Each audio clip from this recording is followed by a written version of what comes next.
Welcome back, everybody, to the Hannah Sports Podcast. I am Andrew Hannah. Today is Friday, April 14th, 2023 at 9:30 in the morning, and we're going to be talking news and transactions from around the NFL over the last couple of days, kicking off with, I believe, the most important story to come out of the last couple of days. Yesterday at 1:28 p.m. from NFL.com's Around the NFL staff, Dan Snyder and Josh Harris Group reach agreement on Commanders' sale for $6.05 billion. The Washington Commanders owner Dan Snyder and Josh Harris, who co-owns multiple professional sports teams, have reached an agreement on a sale of the franchise to Harris's group for an NFL record price of $6.05 billion, NFL Network insider Ian Rappaport reported on Thursday per sources. Rappaport added that the sale is not final nor signed and no agreement has been sent to the league for approval, but a finalized sale is expected if all goes well. Any sale of the NFL franchise would need to be approved by the NFL's Finance Committee and at least 3/4, 24 out of the 32 league owners. Owners are scheduled to meet in Minneapolis in May for the Spring League meeting.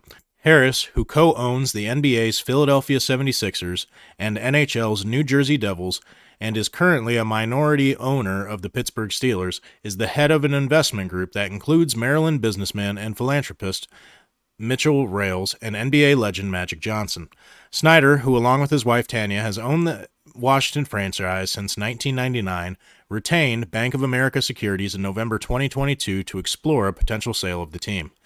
The expected $6.05 billion sale price of the Commanders would be the highest in NFL history. Last year, the Denver Broncos were sold to the Walton Penner Group for a then-record $4.65 billion.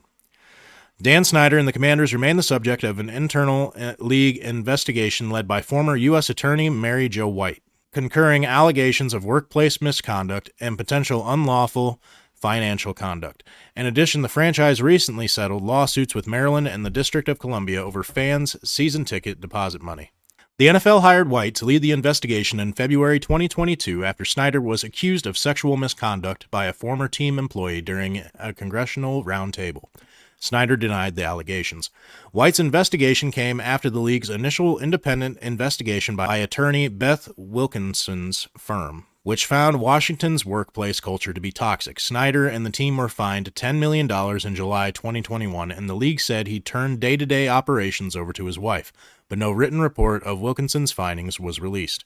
In 24 seasons under Snyder's ownership, the Commanders have posted a 164-win, 220-loss, and 2-tie record with 6 playoff appearances. Washington last made the playoffs following the 2020 regular season, and last won a playoff game following the 2005 regular season. And Commander fans, I think you can finally start to come out of hiding, because I have not met a one. Not met a one. And probably for good reason. When he first bought the team, I was only 7 years old. And I have heard nothing but bad things. Honestly, this should have happened long before now. He has dragged that team through the dirt. We've heard about the stadium and what shit condition that is in. Their field is notorious for injuries. Seems to be a running gag. And I found this article from Sportskeeda.com by Bethany Cohen that talks about the 5 most embarrassing scandals that will forever taint his ownership. And looking into the article, says that since taking over the team in 1999, they also have reported that the Commanders are losing their fan base, with just about 15% of the community stating that they are fans of the team. It says, going on from that, looking at the 5 things, it said number 1 was refusal to change the team name. And that I remember seeing everybody was kind of half and half with that thing. I remember seeing about half the comments that I was seeing saying they wanted to keep with tradition with the name. The other half was like wanted the name change. And honestly, I think it should have stayed the Washington football team. I didn't mind calling it the Washington football team, and I don't think anybody else did either. The Washington Commanders, dog shit name. Dog shit name. I don't know anybody who likes it. Yeah, but for a while, he dragged his feet for a good long while on getting that name changed, even though it seemed like everybody was coming down on him. But he was like, my team, I'm not changing it. And then he ended up changing it in the end, but which at that point, it's like, why go through all the the hustle and bad press of saying, no, I'm not going to change it if you're just going to change it at the end anyway. The number two, the sexual harassment allegations that came, where it also said that several employees in the team's front office were fired due to the allegations. But yeah, apparently he's just been a toxic prick who's looked at intimidating people throughout his career. And now he's starting to get outed. I don't understand why, if you're such a high-profile figure like that, how you can just put forth being an asshole to absolutely everybody and do things that are clearly misconduct when you are in the limelight like you are. You're not going to get away with it forever. Eventually, you're going to be turned in. And then at that point, you're in the situation that you are now, where you have to sell the team that you said you were never going to sell. And then number three, it says interference with NFL investigation into allegations. After allegations were made against Dan Snyder and the team for sexual harassment and lewd video recordings of cheerleaders, an investigation by the league ensued. Late in 2020, it was discovered that Snyder had interfered with the investigation. The league fined him $10 million after the investigation was completed for his handling of toxic workplace culture. So not only were you accused of being a piece of shit and then going on to denying that you were a piece of shit, you then were a further piece of shit and caught interfering in the investigation on whether you were, in fact, a piece of shit. It says, number four, with the House Oversight Committee also opened an investigation into the team's allegation that the former female employees. During that investigation, the committee and the NFL discovered that the organization was keeping two sets of financial records. One was submitted to the NFL for revenue review. Meanwhile, the other displayed the actual revenue that the team had made. A move like this would essentially allow the team to pay less in taxes, as it appeared that they had less ticket revenue. So not only misconduct, piece of shit, but then as much money as the NFL brings in, you then tried to pocket more. As Bo Jiden said, you didn't pay your fair share. And then number five, to sell or not to sell. Says pressure to sell the team grew as the details of the allegations against the owner and the team became public. In 2021, after the NFL handed down that fine, it was announced that his wife Tanya would take over and control the Commanders organization. She attended the NFL owners meeting and represented the team as needed. But Snyder continued to say that he wouldn't sell the team. That was until the fall of 2022, after several team owners, including Jim Irsay of Indianapolis Colts, said that he would vote in favor of ousting him as a team owner. Quietly, the Snyders hired a firm to represent them in any future transactions, and the process of selling the team began. Thank you, Jim Irsay. Thank you for the other owners that spoke up.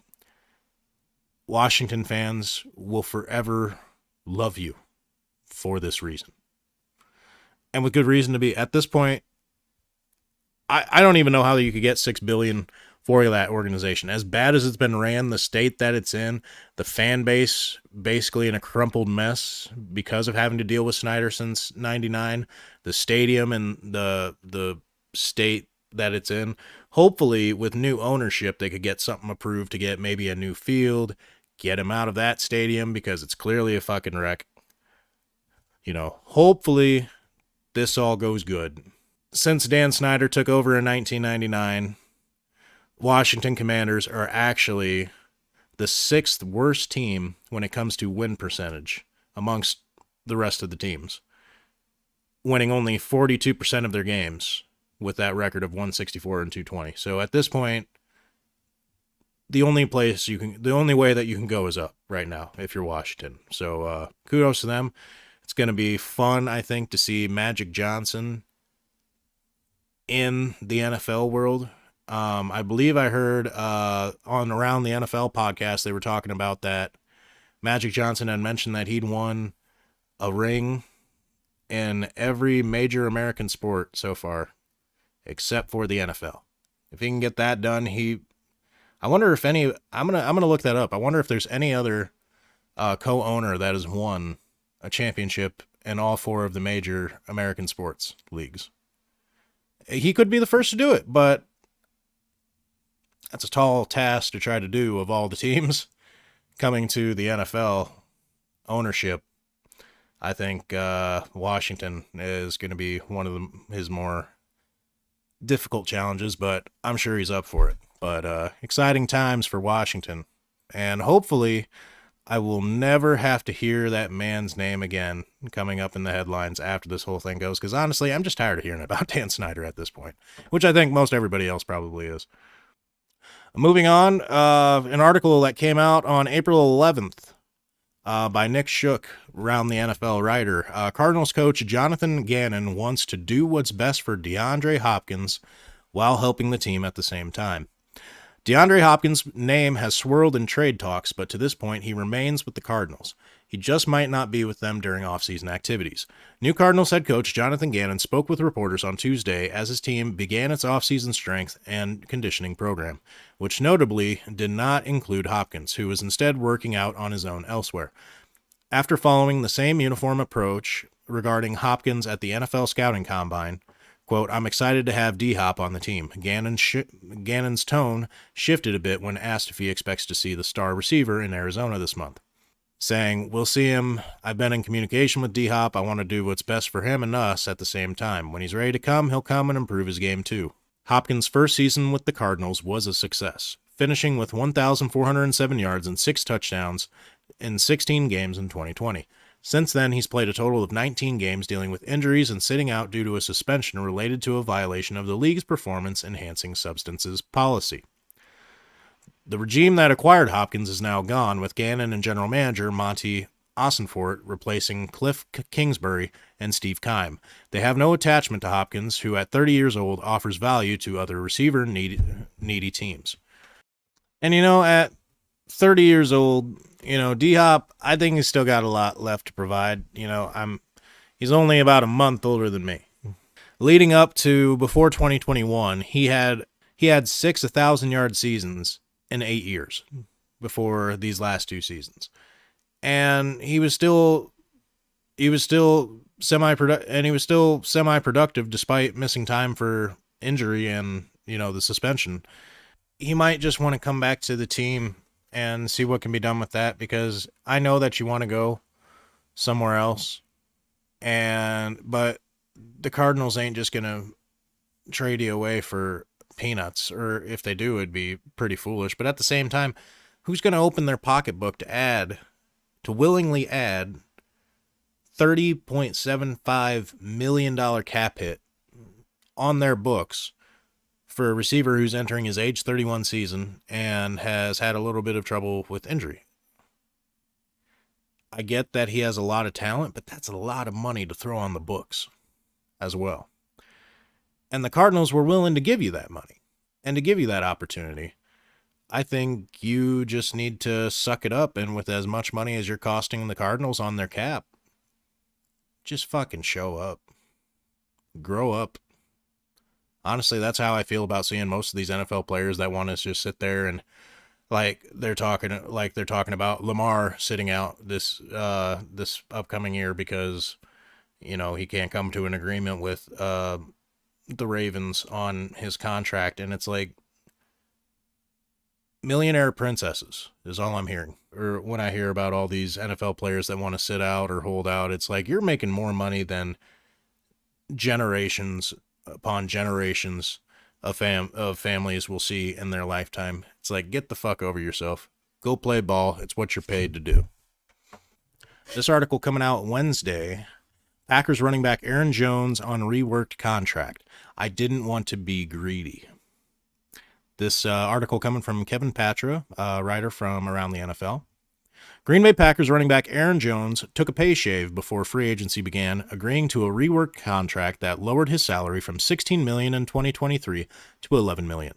Jones told reporters Tuesday that his desire to remain in Green Bay was the overriding factor in the decision. He also noted that it's still a pretty good payday and doesn't consider it a pay cut because it's still the most he's ever made in one season. Quote, this is home for me. Those guys in the locker room, those are my brothers. The people upstairs, they believe in me, and they believed in me since I've gotten here. It just made sense deal-wise. The market for running backs, I didn't want to be greedy, and I'm a team player. I want to help the team and help them get as many guys in here as we can. So if that means freeing up a little money, then I will. It says Jones' cash payout in 2023 is tied for second for running backs with Alvin Kamara and Dalvin Cook behind Christian McCaffrey. The $11.5 million average value on the redone 2-year contract sits 7th among running backs, well behind McCaffrey's $16 million. Props to Aaron Jones. I hate playing against you. I really do. But I guess he's going to stay in Green Bay. You know, Aaron, he averaged almost 5.5 yards per carry last year. So, I mean, him to be up there and tied for second paid running back in the league, it makes sense. It makes sense to me. And, yeah, you had to shave a couple million off to restructure the deal. But, I mean, like he was saying, $11 million, that's so much money as it is for just anybody. Even if somebody in the NFL, $11 million is nothing to scoff at. And that's going to be an amount that you can sit on pretty just this one season for a long time, as long as you're not stupid. But doesn't sound like Aaron Jones really is. So good for them. Moving on to an article from Eric Edholm, a lead draft writer. Shane Steichen dismisses claims Colts are vying for Lamar Jackson, says they remain focused on the draft. The Indianapolis Colts are in need of a quarterback, but fans of the team might not want to rush out and buy any custom Lamar Jackson threads just yet. Based on the comments of Colts head coach Shane Steichen, Jackson doesn't appear to be in the team's current plans. When asked about the buzz surrounding the Jackson to Indy possibility, Steichen appeared to pour a little cold water on the idea, saying, quote, "Yeah, we're focused on the draft. I'm going to focus on guys that are in the building right now. That's where we're at." Although the Colts signed Gardner Minshew, who started multiple games down the stretch last season for Steichen and the Philadelphia Eagles, the team is expected to add a potential rookie starter at quarterback. The Colts own the number 4 overall pick in the 2023 NFL Draft, but staying put at that selection might mean the team could be picking its 4th favorite quarterback option. The Panthers and the Texans owners of the first 2 picks are believed to be considering quarterbacks with those picks. The Cardinals, who sit at number 3 overall, appear very much open to trading down, perhaps to a quarterback-needy team. But Indy has been busy interviewing quarterback prospects. The Colts are wrapping up a visit on Wednesday with Florida's Anthony Richardson and are scheduled to meet with Ohio State's C.J. Stroud later this week. The Colts already worked out Kentucky's Will Levis in Lexington and Stroud and Alabama's Bryce Young separately last week. And when it comes to Lamar, I've already talked about that at great lengths, I think, last couple of times. He just needs to stay in Baltimore. He really does. Trying to be the highest paid quarterback in the NFL, you got to be able to back that up somewhat. And like I said, last 2 seasons dealing with injuries and then going from that to, even if you do come back, you still are running quarterback. You're a part-time running back. And that's the label you've given yourself with the production of your play. Since coming into the league, 20th most carries amongst all players, and that is with missing time. And that's all players, including running backs. You are a part-time running back. And so in turn, you're getting the running back treatment. As I said in the last episode, that I think running backs are the most disrespected when it comes to their pay because of how often they get hit compared to everybody else. And Lamar is in that category. He's going to get hit more frequently than other quarterbacks because of how frequently he chooses to run. That's the reason you're not going to get your money. Might as well just take what Baltimore gives you, go from there. Which an article that came out this morning out of Indianapolis, Colts defensive tackle DeForest Buckner on prospect of rebuilding in 2023, quote, "I hate that word." This is coming from Kevin Patra, around the NFL writer. The Indianapolis Colts have a new head coach, are presumed to be breaking in a rookie quarterback after the draft, and have let several veterans go this offseason, including trading corner Stephon Gilmore. Most viewers see Indy as a rebuilding club, but don't tell that to Colts star defensive tackle DeForest Buckner. Quote, "I hate that word. My rookie year in San Francisco, we went 2-14. The coach got fired. We brought in Kyle, and the majority of the roster was gone. Brought in new guys, and it took a couple of years. We were building a team and culture and all of that, but I was a young player, so I was able to grind through those tough years. As you get older, rebuild's definitely not a word you want to hear." Despite the prospect of grinding it out in Indy in 2023, Buckner said he doesn't want to be traded, a move that is unlikely after the Colts restructured his contract this offseason, saying, quote, "There were never any talks about me being traded, being released, or any of that. People like to make headlines, clickbait, and all that kind of stuff. I just thought it was funny." The 29-year-old remains one of the best interior defenders in the NFL, capable of bewildering offenses by barging into the backfield. If the Colts are to make a swift turnaround following their 4-12-1 season, the likes of Buckner will lead the way. If, however, Indy struggles, sides could look to part ways via trade or release in 2024. There is no guaranteed money left on Buckner's deal in 2024. You know what? If he wants to have a chance at success, he's just going to have to understand that the Colts are rebuilding. They're 4-12. Who knows when they're going to get back to their winning ways? It sounds like there's a very good potential that they're going to go after a rookie quarterback in the draft. So if rebuild is not your thing, I would look to request a trade while you still have some value and try to go see if maybe you can get, if you got good relations with the team, maybe approaching your GM and be like, look, I appreciate the opportunity that you've given me in Indy. I'm getting a little bit older. I want an opportunity at a championship. Consider trading me to a contender. I think that would be the best thing to do for DeForest Buckner, because I don't think it's going to happen in Indy, brother. And it's definitely a rebuild. As much as you don't want to hear the word, it's going to be a rebuild, and I think it's going to be a few seasons maybe before we can see the Colts make that turnaround that they need. And the next story coming from Nick Shook around the NFL Writer. Ecstatic after extension, Jeffery Simmons says he'd like to spend career with the Titans. After Jeffery Simmons received a deserved and lucrative contract extension last week, the Titans' commitment to him was not lost on him.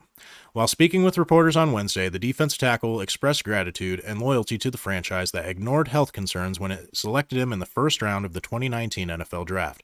Tennessee's investment, seen as a relative risk at the time, has paid off tremendously, and Simmons is more than willing to reciprocate for the next half-decade, if not longer. Quote, I never pictured myself wearing another color than two-tone blue, other than a gold jacket. This is a great day. I hope I retire here, and I hope I can make the franchise happy. Simmons has certainly made Tennessee happy to this point in his career. In his last two seasons, Simmons has recorded 16 combined sacks, 108 tackles, and 21 tackles for loss. He's become a game-wrecking defender and undoubtedly earned his 2 Pro Bowl trips and pair of second-team All-Pro selections. Simmons' road began with a torn ACL suffered while training ahead of the 2019 draft, sending him down draft boards that previously had him listed as a surefire top 10 pick. By the time Tennessee's pick arrived, the Titans were happy to see the Mississippi State standout was still available and scooped him up at 19th overall. It's not the only time that Simmons has been forced to battle through pain. Just this season, Simmons played through an ankle issue that caused him to miss 2 games. Simmons disclosed Wednesday he underwent a cleanup on his ankle during the offseason, saying, I feel fine now. I think the main thing is to keep getting the ankle better right now. Simmons' payday may have come to a surprise, but as his name doesn't immediately come to mind when considering the top interior defenders, but make no mistake, those who pay close attention know very well just how effective Simmons has become. Tennessee was happy to pay him for his contributions and his bright future. If his career continues down this path, he just might end up retiring a Titan. When it comes to the AFC side of things, always hoped for the Titans to have success ever since the days of, McNair and Eddie George. Those were one of my favorite quarterbacks and running backs. I had an Eddie George jersey growing up, and he's probably one of my favorite running backs of all time next to Adrian Peterson. And so the fact that they were able to get this deal get done and keep the presence that is, and keep Jeffery Simmons on that defensive front, one of the few bright spots that could be in Tennessee this season, because I don't think that the Titans are going to have a good year. I'm glad that somebody that, is starting to make it, who is starting to become a bigger name on that defensive front with, Jeffery Simmons, wants to stay in Tennessee. So clearly they're doing something right and able to keep, an above, 2-time All-Pro defensive tackle on your team, despite the success that you've had, because last year was rough for the Titans, and I can see how that could be a pretty stressful situation. But the fact that he wants to remain around and be a career Titan, kudos. I hope he does. 6'4", 305, that's a big man, and he's only 25. He's definitely improved coming off of those, his first 2 seasons in the league, 2 sacks and 3 sacks, but then his last 2 years, 8.5 sacks and 7.5 sacks, along with 6 pass deflections and 7 pass deflections. And his tackles have remained around the same, with around 50 tackles each of the last 3 seasons. They needed to keep him on the line, and they got that done. Whether it was overpaid or not remains to be seen, but it was smart for them. Another article came out Wednesday. Bailey Zappe will take full advantage of any opportunity to become Patriots QB1. This is from Eric Edholm, who is a lead draft writer. At the annual league meetings in March, Bill Belichick declined to name Mac Jones as the New England Patriots starting quarterback for 2023. It was the latest awkward moment in what has become a year of downturns for Jones following a promising rookie year in 2021. That theoretically means Bailey Zappe, the Patriots' 2022 fourth-round pick and number 2 quarterback for much of last season, could get a chance to unseat Jones. Zappe said Wednesday he'll be ready if he gets that shot. Quote, "If the opportunity presents itself, I'm going to take full advantage of it. I'm going to do everything I can to help the team win. That's really all I can say from that standpoint. That's Coach Belichick's decision, whatever he decides. But if the opportunity presents itself, I'm going to be ready and take advantage of it." Zappe was ready when he was called on his NFL debut last year at Green Bay. Jones was injured the week prior, which left Brian Hoyer to start. Hoyer got hurt in the first quarter of that game, turning the game over to Zappe, who completed 10 of 15 passes for 99 yards and a touchdown in the Packers' overtime victory. Zappe finished last season completing 65 of 92 passes, which was 70.7%, for 781 yards, 5 touchdowns, and 3 interceptions. Also rushing for 40 yards in his 4 outings and 2 starts. And in his 14 starts, Jones had completed 65% of his passes for 2,997 yards, 14 touchdowns, and 11 interceptions. Also running for 104 yards and a touchdown. They're not just going to give up on Jones that quick. I think this is all just a big spark of bullshit at this point, because, like I said, I don't think it's Mac Jones' fault. He had as I've said, he had a very promising rookie year, and really took a step back with the whole failed experiment that they did last year. And I think Bill O'Brien coming in is only going to solidify that Mac Jones is going to be the starter there. Because I think at this point, with the lack of success that the Patriots had offensively last year, I think you can only chalk that up to the people that were running the offense. When you take that big of a decline, and with the new coaching staff that you put forth that season, honestly, I think Belichick is the problem. Belichick needs to go, I think, in New England. He's 70 years old. It's time to retire, I think. He had his time in the sun, and I don't think he's ever going to get it back. I was always thinking of who I give the credit to for New England's dynasty that they had. And I would almost have to give it to Tom Brady. I would almost have to give the credit for Tom Brady for his ability to perform under pressure, because when it comes to Belichick, in the years that he had Brady, he was a perfect 19 for 19 when it came to winning seasons. In his years coaching in the NFL without Tom Brady, he's only had 2 winning seasons in 9 years that he has coached without Brady. He might have another winning season or 2 underneath his belt, but I don't think that the Patriots led without a Tom Brady will ever have the success that they had under Belichick with Tom Brady. At this point, I think it's a make or break year for Belichick. If he can't get it done this year, I think that Kraft could potentially let him go at the end of the year. Another headline that came out from yesterday from Judy Batista: a quarterback-specific helmet is to be made available during the 2023 NFL season. A new helmet designed specifically to offer greater protection when a quarterback's head hits the ground will be available for the first time to NFL players this season. The helmet, made by Vicus, is the first designed especially for quarterbacks, and it comes just months after the end of the 2022 season, which saw the number of diagnosed concussions rise by 18% league-wide, with much of the rise attributed to a spike in concussions suffered by quarterbacks. The 02 Matrix QB helmet has already undergone lab testing that simulated concussion-causing impacts sustained by quarterbacks, the league told teams in a memo. The new quarterback helmet did 7% better at reducing impact severity compared with the most popular helmet worn by quarterbacks last season.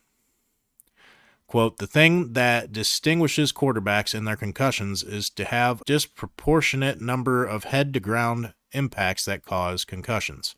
This past year, we had an increase in the number of quarterback concussions, and it was the same helmet-to-ground dynamic. Many people would say it's because the quarterbacks are scrambling more often, but we didn't see that. It was still the quarterback in the pocket getting hit and the head hitting the ground as they were holding on to the ball. To keep everybody's brains in their head and not scrambling around like Tua, I think every quarterback should be made to wear this helmet.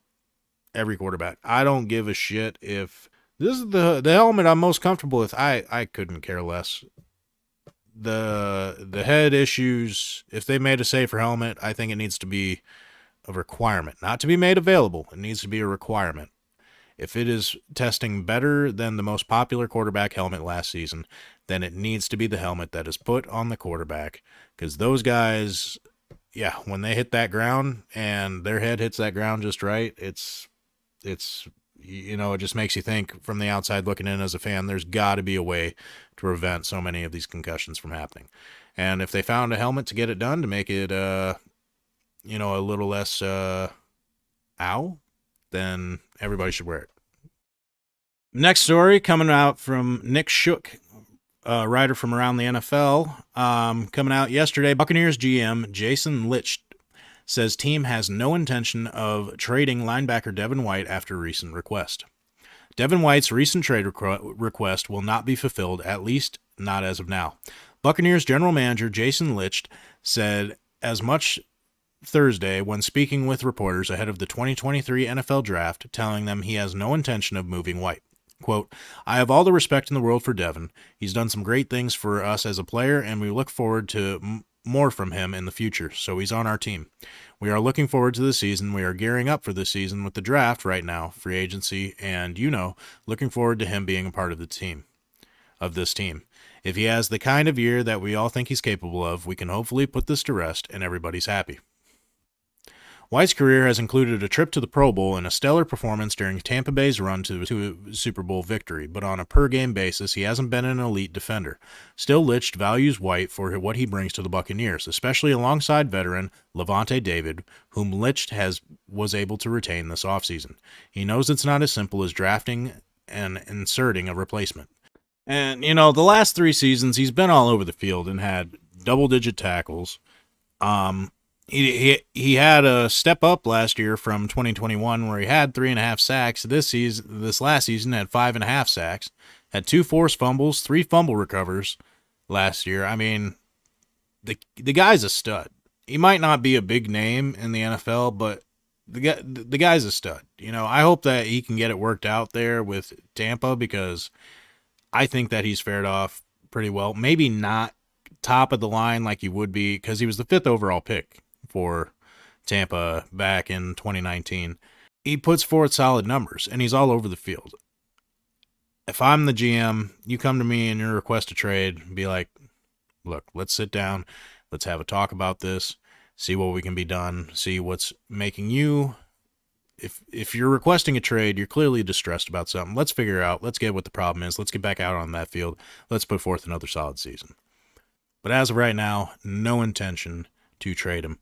And coming out this morning, only about a half hour ago, this is coming from Kevin Patra, a writer from around the NFL. Former Buccaneers defensive tackle Gerald McCoy announces retirement. A dominant defensive lineman early in his career, McCoy earned 6 consecutive Pro Bowl nods from 2012 to 2017 and 9 seasons with the Buccaneers. The former number 3 overall pick was named a first-team All-Pro in 2013 after generating a career-high 9.5 sacks. He has also earned 2 second-team All-Pro nods in 2014 and 2016. In 9 seasons with the Buccaneers, McCoy earned 54.5 sacks, the 4th most in team history. Also, 297 tackles, 140 hits, 79 tackles for loss, 6 forced fumbles, 4 fumble recoveries, and 22 passes deflected. After his release from Tampa in 2019, McCoy joined the Carolina Panthers. He generated 5 sacks and 37 tackles in 16 games with the Panthers, including 2.5 sacks of Jameis Winston and a Week 6 revenge game against the Buccaneers. McCoy signed with the Cowboys in 2020 but missed the entire season after rupturing his quad during an off-season practice. He played 1 game for the Raiders in 2021, but suffered a season-ending knee injury during that contest. McCoy did not play in the NFL in 2022. The 35-year-old ends a stellar career with 59.5 total sacks, 334 tackles, 86 tackles for loss, 153 QB hits, 24 passes defended, and 6 forced fumbles in 11 NFL seasons. And enjoy retirement, because, yeah, he was a hell of a lineman early in his career with the Buccaneers, and he was fun to watch. And 35 years old, it's been a good career. Didn't get to play last season. He's probably not going to get another opportunity to play again. So, announcing his retirement right now, it's a good thing. Gerald, enjoy life after football. And to wrap up this episode, we are going to finish with the NFL News Roundup, the latest league updates from Thursday, April 13th from around the NFL staff. For the Carolina Panthers, Ohio State quarterback C.J. Stroud will visit the Panthers on Tuesday for a top 30 visit, NFL Network's Bridget Condon reported. And Kentucky quarterback Will Levis will visit the Panthers also on Tuesday for a top 30 visit. The Dallas Cowboys, Miami cornerback Tyreek Stevenson had a visit with the Cowboys on Thursday, NFL Network insider Ian Rappaport reported. Green Bay Packers, UCLA offensive lineman Antonio Maffei is visiting the Packers today after visiting the Colts on Wednesday, NFL Network insider Tom Pelissero reported. Miami cornerback Tyreek Stevenson had a visit with the team recently, NFL Network Ian Rappaport reported. Houston Texans Clemson edge Myles Murphy is visiting with the Texans on a top 30 visit, NFL Network insider Ian Rappaport has reported. Indianapolis Colts Florida quarterback Anthony Richardson visited the Colts on Wednesday, NFL insider Ian Rappaport had reported. Jacksonville Jaguars Auburn edge Derek Hall is visiting the Jaguars today, according to Tom Pelissero. Miami cornerback Tyreek Stevenson had a visit with the team on Sunday, according to Ian Rappaport. New England Patriots quarterback Trace McSorley signed with the Patriots, the team announced Thursday. New Orleans Saints, Oklahoma State safety Jason Taylor II will visit the Saints on Sunday, NFL Network insider Tom Pelissero reported. Pelissero added that Taylor had also recently visited the Jets. The New York Jets have released punter Braden Mann. The San Francisco 49ers, wide receiver Laquan Treadwell is visiting with the 49ers, NFL Network insider Tom Pelissero reports. Tampa Bay Buccaneers offensive lineman Matt Failer is signing a 1-year deal per Good Morning Football's Peter Schrager. And finishing it up for the Tennessee Titans, Georgia Tech edge Keon White visited the Titans on Wednesday, NFL Network insider Ian Rappaport has reported. And that is how we're going to wrap up this episode of the podcast. If you're on the YouTube side of things, don't forget to hit that thumbs up and subscribe if you want to know when the next video comes out. And if you're on Spotify, please don't forget to hit that subscribe button. We're also on Apple Podcasts, we're on Google Podcasts, we're on Radio Public, we're on iHeartRadio, we're wherever you want to listen. So if you would like to tune in a couple times a week, be sure to hit that follow. I appreciate all of you. I thank you for all the views that I've gotten so far on YouTube. You guys have been awesome. And we will catch you on the next episode. Until then, you magnificent bastards, have yourself a good weekend.